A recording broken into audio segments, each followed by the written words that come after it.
അതിജീവിതയെക്കുറിച്ചല്ലാതെ മറ്റാരെക്കുറിച്ചാണ് ഇന്നത്തെ എഡിറ്റേഴ്സ് അനാലിസിസിൽ സംസാരിക്കാൻ കഴിയുക?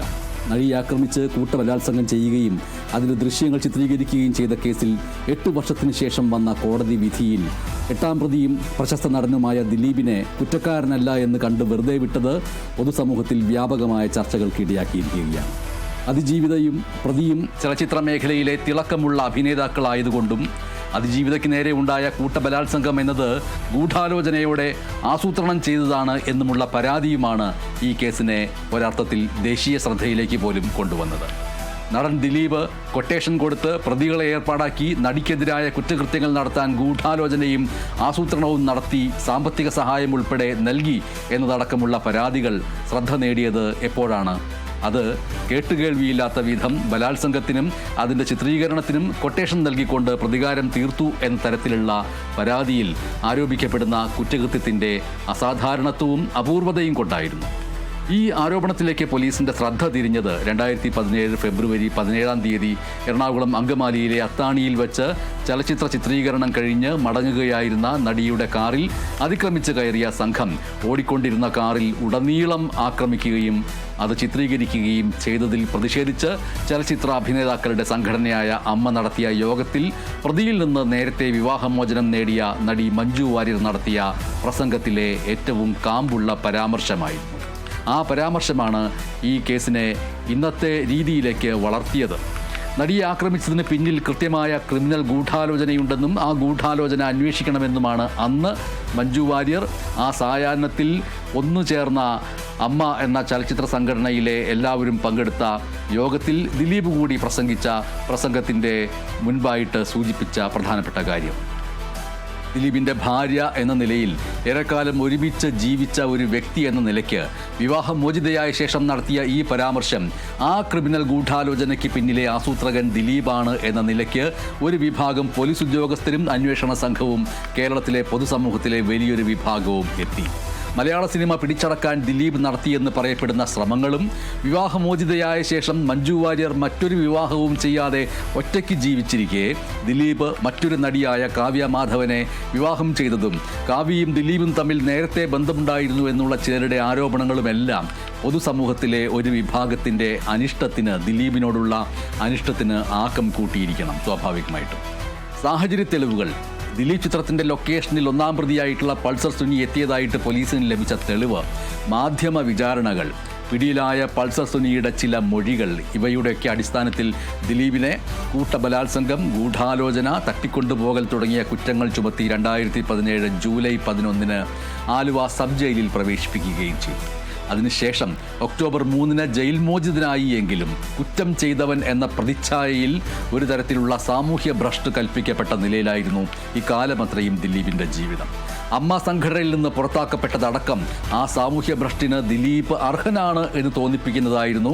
അതിനിടയിൽ കേസുമായി ബന്ധപ്പെട്ട ദിലീപിൻ്റെ അഭിഭാഷകർ നിരന്തരം നൽകിയ തടസ്സ ഹർജികൾ ഉൾപ്പെടെയുള്ള ഹർജികളും കൂട്ടബലാത്സംഗ ദൃശ്യങ്ങൾ ചിത്രീകരിക്കപ്പെട്ടത് ഉൾക്കൊള്ളുന്ന മെമ്മറി കാർഡ് കോടതിയുടെ കസ്റ്റഡിയിലിരിക്കെ കാണാൻ പാടില്ലാത്തവർ കണ്ടു എന്ന് തെളിയിക്കും വിധം മെമ്മറി കാർഡിൽ വന്ന ഹാഷ് വാല്യൂ മാറ്റങ്ങളും, തുടർന്ന് നിരവധി പേർ കൂറുമാറി പ്രതിഭാഗം ചേർന്നതടക്കമുള്ള സംഭവങ്ങൾക്ക് ശേഷം ഏറ്റവും ഒടുവിൽ കൂട്ടബലാത്സംഗവും ആക്രമണവും അതിൻ്റെ ചിത്രീകരണവും കഴിഞ്ഞ് 3215 ദിവസങ്ങൾക്ക് ശേഷം ഈ കേസിൽ കോടതി ദിലീപ് കുറ്റക്കാരനല്ല എന്ന് കണ്ടെത്തി വെറുതെ വിട്ടയച്ച നിമിഷം കോടതിയുടെ പരിസരത്ത് മാധ്യമപ്രവർത്തകരോട് ദിലീപ് പ്രതികരിച്ചത് താനല്ല ഗൂഢാലോചന നടത്തിയതെന്നും പകരം മഞ്ജു വാര്യരും പോലീസിലെ ചില ക്രിമിനലുകളും ഒരുപറ്റം ക്രിമിനൽ മാധ്യമങ്ങളും ചേർന്ന് തനിക്കെതിരെയാണ് ഗൂഢാലോചന നടത്തിയത് എന്നുമാണ്. അതായത് കേസിൽ പൾസർ സുനി അടക്കം 1 മുതൽ 6 വരെയുള്ള പ്രതികൾ കുറ്റക്കാരാണ് എന്ന വിധി പ്രസ്താവനയെക്കാളും നടൻ ദിലീപ് കുറ്റക്കാരനല്ല എന്ന വിധി പ്രസ്താവനയെക്കാളും പ്രധാനപ്പെട്ട ഒന്നായിട്ട് മാറുന്നു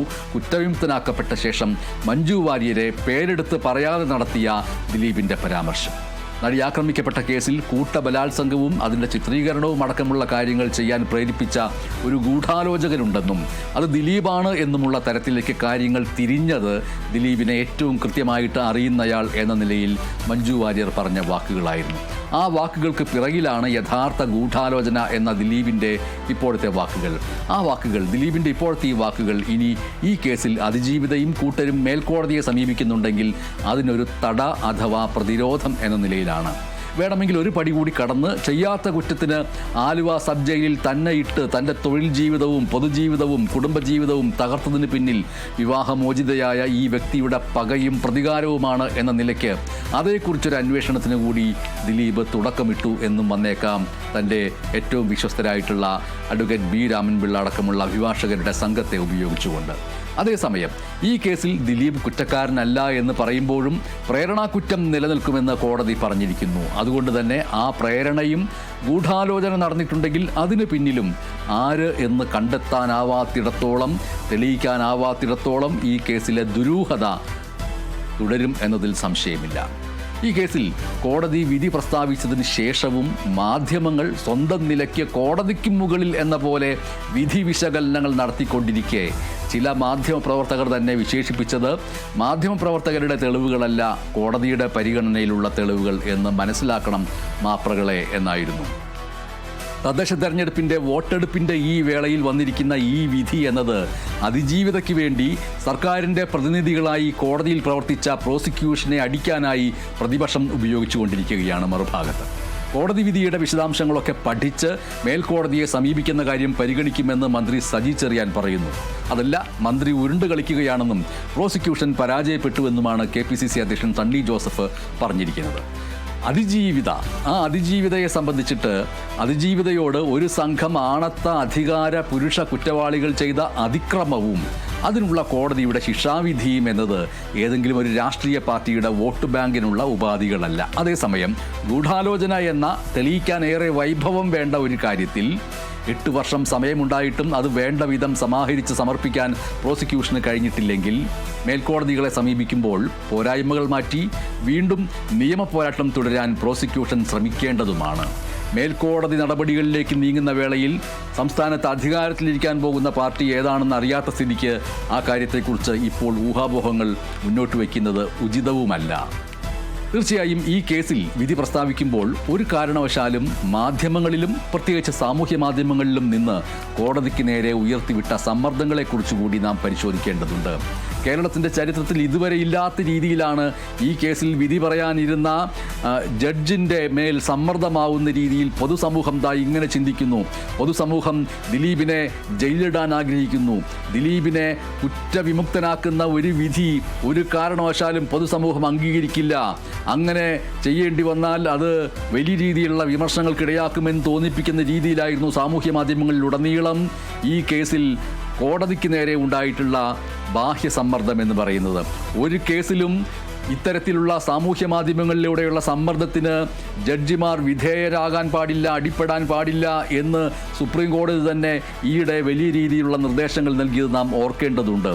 അതുകൊണ്ട് ഏതെങ്കിലും ഒരു കേസിൽ വിധി ഇങ്ങനെ ആയിരിക്കണം, ആ വിധി വന്നില്ലെങ്കിൽ അത് നീതിയുടെ നിഷേധമാണ് എന്നൊക്കെയുള്ള രീതിയിലുള്ള ഹാഷ്ടാഗുകൾ അടക്കം വെച്ചുകൊണ്ടും ഒപ്പം തന്നെ തങ്ങൾ ഉദ്ദേശിക്കുന്ന രീതിയിലുള്ള വിധി വന്നില്ലെങ്കിൽ തങ്ങൾ നൽകാൻ പോകുന്ന ട്രോളുകൾ ഇന്നതാണ് എന്ന് സൂചിപ്പിച്ചുകൊണ്ടുമൊക്കെ ഒരു തരത്തിൽ ഒരു പ്രതിരോധം തീർക്കുകയുണ്ടായി. അപ്പോൾ അതേക്കുറിച്ച് കൂടി നാം പരിശോധിക്കേണ്ടതാണ്. ഈ കേസിൽ ദിലീപിനെ കുറ്റവിമുക്തനാക്കിയാൽ തനിക്ക് നേരെ ശരമാരികളായിട്ട് വരാൻ പോകുന്ന ട്രോളുകളെക്കുറിച്ച് ജഡ്ജ് ഇവിടെ വിചാരപ്പെട്ടോ എന്ന് ഇവിടെ ഞാൻ പറയുന്നില്ല. മറിച്ച് ഇത്തരം കേസുകളിൽ പൊതുസമൂഹത്തിൻ്റെ സ്വരവും അവരുടെ ഇച്ഛയും അനുസരിച്ച് വേണം കോടതിയുടെ വിധി പ്രഖ്യാപനം എന്ന് പലരും ധരിച്ച് വശം കെടുന്നുണ്ട്. അവൾക്കൊപ്പം എന്ന് ചില മാധ്യമങ്ങൾക്ക് ഹാഷ്ടാഗ് ഇടേണ്ടി വരുന്നത് ഇരകൾക്കൊപ്പം തന്നെ ആയിരിക്കണം എല്ലാ മാധ്യമങ്ങളും എന്ന കാര്യം മറന്നു പോകുന്നത് കൊണ്ടാണ്. ഇടയ്ക്ക് അങ്ങനെ ഓർമ്മിപ്പിക്കേണ്ടി വരുന്നുവെങ്കിൽ അത് പലപ്പോഴും മറക്കുന്നു എന്നുള്ളത് കൊണ്ടാണ്. വാസ്തവത്തിൽ നീതിക്കൊപ്പം മാധ്യമങ്ങൾ എന്ന് ആണ് നാം പറയേണ്ടത്. കാരണം നീതിയാണ് ആത്യന്തികമായിട്ട് നടപ്പാക്കപ്പെടേണ്ടത്. കോടതി വിധികൾ അത് പരമോന്നത കോടതി വരെ നീങ്ങാനുള്ള സാധ്യതകളുണ്ട് എന്നിരിക്കെ ഈ പറയുന്ന നീതിയുടെയും നിയമത്തിൻ്റെയും ഒരു കാലിനൊപ്പം നിൽക്കുന്ന നാലാം കാലാണ് മാധ്യമം എന്നുള്ള സ്ഥിതിക്ക് നമ്മൾ എപ്പോഴും നീതിക്കൊപ്പം തന്നെ ആയിരിക്കണം. ആ നീതി എന്നുള്ളത് വസ്തുനിഷ്ഠമായിരിക്കണം, തെളിവുകളെ അടിസ്ഥാനമാക്കിയിരിക്കണം എന്നത് ഏറ്റവും പ്രധാനപ്പെട്ട കാര്യമാണ്. ദിലീപ് കുറ്റവിമുക്തനാക്കപ്പെടുമ്പോൾ പ്രോസിക്യൂഷൻ പരാജയപ്പെട്ടുവെന്നും ഗൂഢാലോചന തെളിയിക്കാൻ കഴിയുന്നത്രയും ശക്തമായ തെളിവുകൾ സമർപ്പിക്കാനായില്ല എന്നുമൊക്കെ നമുക്ക് പറയാം. അതേസമയം അതിജീവിതയാണ് കുറ്റക്കാരി എന്നുകൂടി കോടതി പറഞ്ഞില്ലല്ലോ എന്നുള്ള നിലയ്ക്കുള്ള ചില പ്രതികരണങ്ങൾ സാമൂഹ്യ മാധ്യമങ്ങളിൽ വരുന്നത് ആശാസ്യമല്ല. മാധ്യമപ്രവർത്തകരുടെയും മാധ്യമങ്ങളുടെയും ഇച്ഛയ്ക്കനുസരിച്ചല്ല കോടതികൾ പ്രവർത്തിക്കുക. ഭരണഘടനയുടെയും ഇന്ത്യൻ ശിക്ഷാ നിയമത്തിൻ്റെയും നീതിശാസ്ത്രങ്ങൾക്കനുസരിച്ചുള്ള തെളിവുകളാണ് അവിടെ പ്രധാനം. അതിനപ്പുറം ഹാഷ്ടാഗുകളും ഐക്യദാർഢ്യപ്പെടലുകളും എല്ലാം കോടതി മുറിയുടെ പുറത്തുവരെയേ പ്രവേശിക്കാവൂ എന്നുള്ള കാര്യവും ഒരു കോടതി വിധിക്ക് മുൻപും അതിൻ്റെ വിചാരണ നടക്കുമ്പോഴും ഒരുപക്ഷെ തങ്ങൾക്ക് അനുകൂലമെന്ന് തോന്നുന്ന ചില നടപടികൾ കോടതിയുടെ ഭാഗത്തുനിന്നുണ്ടാകുമ്പോഴും പരാമർശങ്ങൾ വരുമ്പോഴും ആവേശം കൊള്ളുകയും കോടതിയുടെ വിധി വരുമ്പോൾ നിരാശ പ്രകടിപ്പിച്ച് ആരോപണങ്ങൾ ജഡ്ജസിന് നേരെ തിരിക്കുകയും ചെയ്യുന്നത് ഉചിതമായ പ്രവണതയല്ല. അത് ഈ കേസിൽ മാത്രമല്ല, ഇനി വരാനിരിക്കുന്ന കേസുകളുടെ കാര്യത്തിലും അത് പ്രത്യേകം ശ്രദ്ധിക്കേണ്ടതാണ്. കാരണം ജാതിയുടെയും മതത്തിൻ്റെയും വർഗീയതയുടെയും ഒക്കെ അടിസ്ഥാനത്തിലുള്ള നിരവധി കേസുകൾ ഇനി നമ്മുടെ രാജ്യത്ത് വരാൻ പോകുന്നു, നമ്മുടെ നാട്ടിൽ വരാൻ പോകുന്നു.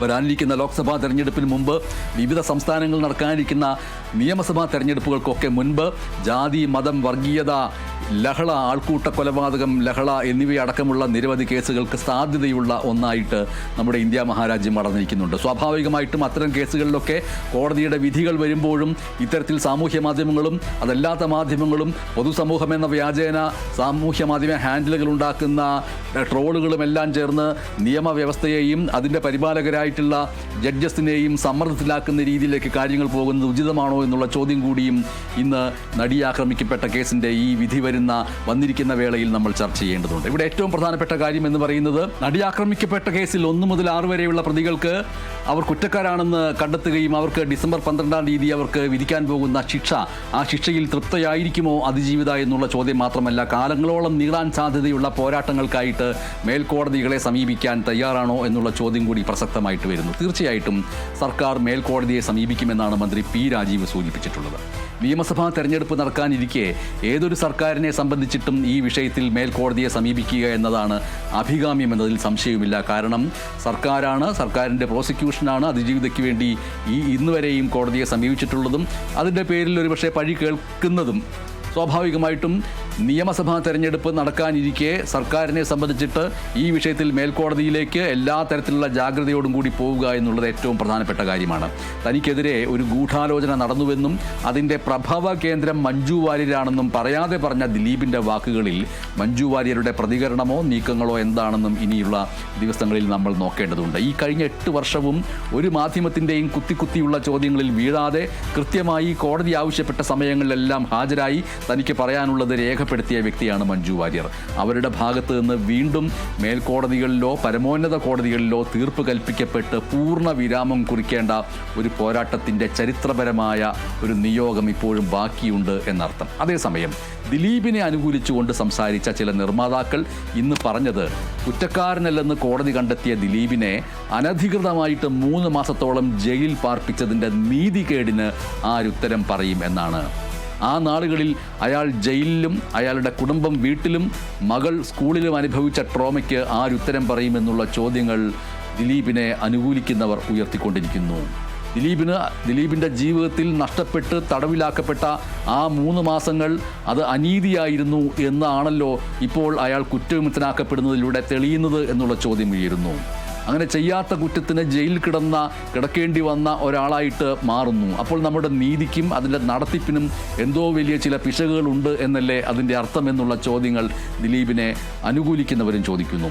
അയാളുടെ ചലച്ചിത്ര ജീവിതത്തിൻ്റെ ഏറ്റവും പാരമ്യത്തിൽ നിൽക്കുന്നൊരു ഘട്ടത്തിൽ അയാളെ പിടിച്ചുകൊണ്ടുപോയി ജയിലിലിടുകയും 3 മാസത്തോളം ജയിൽ പാർപ്പിക്കുകയും അതിനുശേഷം വിചാരണ കോടതിയുടെ നടപടികൾ മുന്നോട്ട് പോവുകയും ഏറ്റവും ഒടുവിൽ അയാൾ കുറ്റക്കാരനല്ല എന്ന് കണ്ട് അദ്ദേഹത്തെ വിമുക്തനാക്കുകയും ചെയ്യുന്നു. ആ 3 മാസം ആര് തിരിച്ചു കൊടുക്കുമെന്നുള്ള ചോദ്യം ദിലീപിനെ അനുകൂലിക്കുന്നവർ ചോദിക്കുന്നുണ്ട്. സ്വാഭാവികമായിട്ടും ഇന്ന് കുറ്റവിമുക്തനാക്കപ്പെട്ട ഇദ്ദേഹം ദിലീപിനെ സംബന്ധിച്ചിട്ട് കോടതിയുടെ മുൻപിൽ അദ്ദേഹത്തിൻ്റെ ആരാധകർ വിതരണം ചെയ്ത ലഡു, അതിൻ്റെ മധുരം നുണഞ്ഞവർ കൂടുതലും അദ്ദേഹത്തിൻ്റെ ആരാധകരായിരിക്കും എന്ന് മാത്രമല്ല, ഇനി അധിക ദിവസമില്ല ദിലീപ് ഒപ്പം തന്നെ മോഹൻലാലും ഒരുമിച്ച് അഭിനയിച്ച ഭബ്ബബ്ബ എന്ന് പറയുന്ന സിനിമ റിലീസ് ചെയ്യാൻ. സ്വാഭാവികമായിട്ടും ആ സിനിമ തിയേറ്റർ റിലീസ് ചെയ്യുമ്പോൾ അതിൽ ദിലീപ് രംഗപ്രവേശം ചെയ്യുമ്പോൾ സ്ക്രീനിന് മുന്നിലേക്ക് പുഷ്പഹാരങ്ങൾ അർപ്പിക്കാനും കടലാസ് പൂക്കൾ വാരി വിതറാനും ജനപ്രിയ നായക തിരികെ വരിക, പൂർവാധികം ശക്തിയായി കാത്തിരിക്കുന്നു ഞങ്ങൾ അങ്ങയുടെ ആരാധകർ എന്ന് പറയാനും കഴിയുന്ന രീതിയിലുള്ള വലിയ ആൾക്കൂട്ടവും ഒരു ഭാഗത്തുണ്ട്. അവരെ കുറ്റം പറയാനും കഴിയില്ല, കാരണം ഇത് നീതിയുടെ ഉത്തരമാണ് കുറ്റവിമുക്തനാക്കിയിരിക്കുന്നത് എന്ന് പറയുന്നത്. അപ്പോൾ ഒരു ഭാഗത്ത് അങ്ങനെ ആർപ്പുവിളികളോടെ സ്വീകരിക്കപ്പെടാൻ സാധ്യതയുള്ള ഒരു ജനപ്രിയ നായകൻ്റെ രണ്ടാം വരവ് ആ അർത്ഥത്തിൽ ദിലീപ് കാണുന്നുമുണ്ടാവാം. ഇന്നത്തെ ഈ കോടതി വിധിയുടെ കുറ്റവിമുക്തനാക്കുന്ന പ്രഖ്യാപനത്തിലൂടെ അയാളിൽ ഇല്ലാതായിക്കൊണ്ടിരുന്ന പ്രതീക്ഷയുടെ ഹോർമോണുകളും ഹാപ്പി ഹോർമോണുകളും ഇന്ന് പൂർവാധികം ശക്തിയോടുകൂടി പ്രവർത്തിക്കുകയും നഷ്ടപ്പെട്ടു എന്ന് കരുതപ്പെടുന്ന തേജസ് തിരിച്ചു വന്നു എന്നുമൊക്കെ വന്നേക്കാം. പക്ഷെ നമ്മൾ തിരിച്ചു വരേണ്ടത് ഈ കേസിൻ്റെ ആത്യന്തികമായിട്ടുള്ള നീതിബോധത്തിലേക്കാണ്. നടി ആക്രമിക്കപ്പെട്ട കേസ് നമ്മുടെ പൊതുസമൂഹത്തിന് നൽകുന്ന സന്ദേശം എന്താണ് എന്നുള്ളതാണ്. തീർച്ചയായിട്ടും 1 മുതൽ 6 വരെയുള്ള പ്രതികൾ ശിക്ഷിക്കപ്പെടുന്നു. അവർ കൂട്ടബലാത്സംഗം അടക്കമുള്ള ക്രൂരമായ കുറ്റകൃത്യങ്ങൾ ചെയ്തതായിട്ട് തെളിഞ്ഞിരിക്കുന്നു. അവർക്കുള്ള ശിക്ഷാവിധി പ്രഖ്യാപിക്കാനും പോകുന്നു. കുറ്റം ചെയ്തവർ കൃത്യമായ തെളിവുകളുടെ അടിസ്ഥാനത്തിൽ ശിക്ഷിക്കപ്പെടുക തന്നെ ചെയ്യും എന്നുള്ള ഉത്തരം ലഭിച്ചിരിക്കുന്നു എന്നുള്ളതാണ് പ്രധാനം. അവരുടെ ബാക്കി ജീവിതം ജയിൽ മുറികളിലായിരിക്കും എന്നതിലും സംശയമില്ല. പൊതുസമൂഹം അനുഭവിച്ചാനന്ദിക്കുന്ന എല്ലാത്തരം സന്തോഷങ്ങളിൽ നിന്നും റദ്ദ് ചെയ്യുന്ന ജയിൽ ജീവിതത്തിലേക്ക് അവർ പോകുന്നു. അപ്പോഴും സമൂഹ മാധ്യമങ്ങൾ തെറ്റിദ്ധാരണ പരത്തിക്കൊണ്ടിരിക്കുന്നത് ഗോവിന്ദച്ചാമിയുടെ ഉദാഹരണം വെച്ചുകൊണ്ടാണ്. ഗോവിന്ദച്ചാമി വധശിക്ഷയ്ക്ക് വിധിക്കപ്പെട്ടിട്ടും ഇപ്പോഴും ജയിലിൽ മട്ടൻ കഴിച്ച് ജീവിക്കുന്നു എന്നൊക്കെയുള്ള രീതിയിലുള്ള അവാസ്തവങ്ങളായിട്ടുള്ള കുറിപ്പുകൾ വയ്ക്കുകയും ഫോട്ടോഷോപ്പ് ചെയ്തിട്ടുള്ള അദ്ദേഹം എന്നുള്ള വാക്ക് ഞാൻ ഉപയോഗിച്ച് തെറ്റാണ്, അയാളുടെ രൂപം കാണിച്ചുകൊണ്ട് ഒക്കെ ജയിൽ ജീവിതം സുഖകരമാണ് എന്ന് പറയുകയും ചെയ്യുന്നു. ജയിൽ ജീവിതം അനുഭവിച്ചവർക്കേ അതിൻ്റെ ഏകാന്തത എന്ന് പറയുന്ന അതിക്രൂരമായിട്ടുള്ള അനുഭവം അനുഭവിക്കാൻ കഴിയുള്ളൂ. ഒരു വ്യക്തിയെ നമ്മൾ തടവിലിടുന്നത് പൊതുസമൂഹത്തിൽ നിന്ന് മാറ്റി ഏകാന്തത എന്ന ഏറ്റവും വലിയ ശിക്ഷ നൽകുന്നതിന് വേണ്ടിയിട്ടാണ്. അവിടെ എന്ത് കഴിക്കുന്നു, ചപ്പാത്തിയാണോ പരിപ്പാണോ അതോ മട്ടനാണോ എന്നതിനേക്കാൾ ഉപരി ഏകാന്തമായിട്ട് കഴിയുമ്പോൾ അയാളുടെ ഉള്ളിൽ ചെയ്തതിനെക്കുറിച്ചുള്ള കുറ്റബോധം വരുമെന്നുള്ളതാണ് ലോകമെങ്ങും ക്രിമിനോളജി പഠിക്കുന്നവരും പഠിപ്പിക്കുന്നവരും അത് അനുഭവിച്ചിട്ടുള്ളവരും പറയുന്ന കാര്യം. അതുകൊണ്ട് സാമൂഹ്യ മാധ്യമങ്ങൾ അത്തരത്തിലുള്ള തെറ്റിദ്ധാരണകളുടെ പിറകെ പോകരുത്.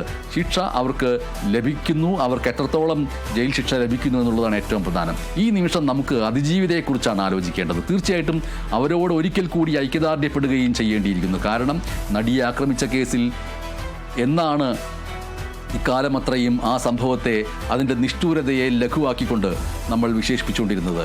അതായത് നടിയെ ആക്രമിച്ച കേസിൽ എന്നാണ് ഓരോ വാർത്ത നൽകുമ്പോഴും നമ്മൾ അതിനെ ലഘൂകരിച്ചുകൊണ്ട് പറയുന്നത്. കാരണം അങ്ങനെ ലഘൂകരിച്ച് പറയേണ്ടിയിരിക്കുന്നു. അല്ലാതെ അതിൻ്റെ ഭീകരമായിട്ടുള്ള ഓർമ്മകൾ ഉണ്ടാക്കുന്ന ട്രോമയിലേക്ക് അവരെ വീണ്ടും വീണ്ടും എത്തിക്കരുത് എന്നുള്ള ലക്ഷ്യം കൊണ്ടാണ് ഓരോ മാധ്യമവും ഏറ്റവും ലഘുവായിട്ടുള്ള പദപ്രയോഗം ഉപയോഗിച്ചുകൊണ്ട് ആ കേസിനെ കുറിച്ച് പറയുമ്പോൾ സംയമത്തിൻ്റെ ഒരു ഭാഷ സ്വീകരിച്ചിരുന്നത്. അതുകൊണ്ടാണ് നടിയെ ആക്രമിച്ച കേസ് എന്ന് മാത്രം പറഞ്ഞിരുന്നത്.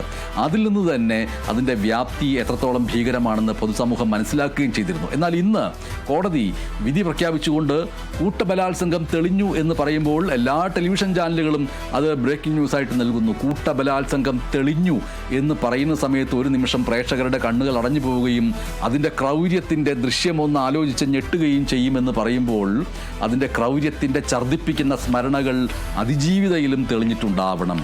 അതുകൊണ്ടായിരിക്കണം തൽക്കാലത്തേക്ക് പ്രതികരിക്കുന്നില്ല എന്ന് മാത്രമാണ് അതിജീവിത പറഞ്ഞിട്ടുള്ളത്. തീർച്ചയായും എത്ര വലിയ ട്രോമയ്ക്കിടയിലും പരാതിയുമായി യുവതി മുന്നോട്ട് പോയില്ലായിരുന്നുവെങ്കിൽ ഇതൊരു അപമാനമാണെന്നും പരാതി നൽകിയാൽ തൻ്റെ കുടുംബത്തിനും ബന്ധുക്കൾക്കും നാണക്കേടാകുമെന്നുമൊക്കെയുള്ള തെറ്റിദ്ധാരണകളാൽ പരാതി നൽകിയില്ലായിരുന്നുവെങ്കിൽ ഒന്നും സംഭവിക്കാത്ത പോലെ ഈ പ്രതികൾ ഇപ്പോഴും മലയാള സിനിമയുടെ അകത്തളങ്ങളിലും പുറന്തളങ്ങളിലും ഇപ്പോഴും യഥേഷ്ടം വിഹരിക്കുകയും ഇതിനേക്കാൾ ഹീനമായിട്ടുള്ള പ്രവൃത്തികൾ പലതും ചെയ്യുകയും പാവമാട പ്രതിച്ഛായയിൽ മൃഗയാവിനോദങ്ങൾ തുടരുകയും ചെയ്തേനെ. അതിനൊരു അറുതി വരുത്താൻ കഴിഞ്ഞു എന്നതിൽ അതിജീവിതയുടെയും അവർക്കൊപ്പം നിന്നവരുടെയും പോരാട്ടത്തിന് താൽക്കാലികമായിട്ടെങ്കിലും ഫലപ്രാപ്തിയുണ്ടായി എന്ന് കരുതാം. എന്നാൽ ഈ കൂട്ടക്കുറ്റകൃത്യത്തിന് പിറകിൽ അവർ ആരോപിക്കുന്നത് പോലെ ഒരു കുറ്റവാളിയുണ്ടെങ്കിൽ, ആസൂത്രകനുണ്ടെങ്കിൽ, ഗൂഢാലോചനക്കാരനുണ്ടെങ്കിൽ അയാളെ ശിക്ഷിക്കാൻ തക്ക തെളിവുകൾ നിരത്തിക്കൊണ്ട് മേൽക്കോടതികളെ സമീപിക്കാൻ കഴിയുമോ എന്ന് സമയമെടുത്ത് നിയമപരമായിട്ടുള്ള എല്ലാ കുരുക്കുകളുടെയും ചരടുകൾ അഴിച്ച് പരിശോധിച്ച് കണ്ടെത്തേണ്ടിയിരിക്കുന്നു. കാരണം മേൽക്കോടതികളിലേക്ക് ഈ കേസ് റെഫർ ചെയ്യപ്പെടുമ്പോൾ സ്വാഭാവികമായിട്ടും വിചാരണ കോടതിയിൽ തന്നെ ഈ കേസ് ഇത്രമേൽ നീണ്ടതും കേസിലെ സങ്കീർണമായ പ്രതലങ്ങളുമെല്ലാം ശ്രദ്ധിച്ചാൽ ഇനിയുള്ള നടപടികളും നീണ്ടുപോകാനുള്ള സാധ്യതകളാണ് കാണുന്നത്. എങ്കിലും ഇന്ത്യയിലെ പോലെ കോടിക്കണക്കിന് ആയിരക്കണക്കിന് കേസുകൾ കെട്ടിക്കിടക്കുന്ന മഹാരാജ്യത്ത് നീതിക്ക് വേണ്ടി ഉത്തരേന്ത്യൻ ഗ്രാമങ്ങളിലേക്ക് സാധാരണ ജനം, ഉത്തർപ്രദേശിലേക്ക് പൊടിക്കാറ്റ് വീശിക്കൊണ്ടിരിക്കുന്ന കോടതിയുടെ പരിസരങ്ങളിൽ തൻ്റെ വീടും നാടുമെല്ലാം ഉപേക്ഷിച്ച് ജീവിതകാലം മുഴുവൻ ടെൻറ്റ് കെട്ടിക്കിടന്ന് നീതിക്കായി വർഷങ്ങളോളം പൊടിമണ്ണിൽ കഴിയുന്ന രാജ്യമാണ് ഇത് എന്ന് പ്രമുഖ എഴുത്തുകാരനായിട്ടുള്ള ആനന്ദ് അടക്കമുള്ളവർ സൂചിപ്പിച്ചിട്ടുണ്ട്. അങ്ങനെയുള്ളൊരു രാജ്യത്ത് 7 വർഷം കാത്തിരുന്ന് കിട്ടിയ വിധി പ്രഖ്യാപനത്തിന് മേൽക്കോടതിയെ സമീപിക്കാൻ കഴിയണമെങ്കിൽ ആദ്യത്തേതിനേക്കാൾ വലിയ ഇച്ഛാശക്തിയും കൂടെ നിൽക്കാനുള്ളവരുടെ കരുത്തും വേണ്ടിവരുമെന്നുള്ളതിൽ ഒരു സംശയവുമില്ല. അത്തരം കരുത്തും സാഹോദര്യവും ഈ അതിജീവിതയ്ക്ക് മാത്രമല്ല, സമാനമായ കേസുകളിൽ പെട്ടിട്ടുള്ള സിനിമാ വെളിച്ചങ്ങളുടെ തിളക്കങ്ങളൊന്നുമില്ലാത്ത സാധാരണക്കാരിലേക്ക് കൂടി പകർന്നു നൽകുവാൻ ഇപ്പോഴും നീതിയിലും നിയമത്തിലും വിശ്വസിക്കുന്നവർക്ക് സാധ്യമാകട്ടെ എന്ന് മാത്രം പറഞ്ഞുകൊണ്ട് പിൻവാങ്ങുന്നു. നന്ദി.